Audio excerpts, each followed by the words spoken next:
అన్ని ప్రాంతాల మీద కూడా ప్రభుత్వానికి సమానమైన న్యాయం ధర్మం ఉండాలి. ఇక్కడున్న రైతాంగం దిక్కు లేక గత్యంతరం లేక కాలువలు రాక ప్రాజెక్టు రాక భూగర్భ జలాల మీద ఆధారపడతారు అధ్యక్ష. ఒక ప్రాంతంలో రైతాంగానికి ప్రాజెక్టు ప్రభుత్వ సొమ్ముతో కట్టి వెంటనే ప్రభుత్వ సొమ్ముతో చేసి అతి చౌకగా అక్కడ నీళ్లు ఇస్తున్నారు. సంతోషం, ఇవ్వండి, ఇంకా తగ్గించండి. రైతులు దేశానికి అన్నం పెడుతున్నారు కాబట్టి వాళ్ళకి సాయం చేయని మాకు ఇచ్చలేదు.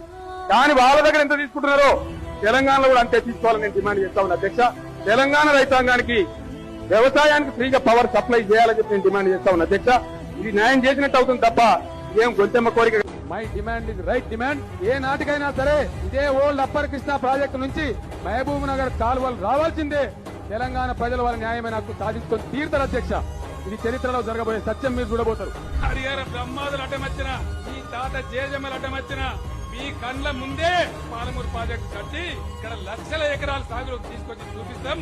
ఇలా పాలమూరు పంపు పొంగు చూస్తే ఒక నది వారినట్టుగా, కృష్ణమ్మ తాండవం చేసినట్టుగా మనసు పులకరించే విధంగా అద్భుతమైనటువంటి ఘట్టాన్ని నా కండతో చూసి నా ఒళ్ళంతా పులకరించిపోయిందని నేను మనవి చేస్తా ఉన్నా.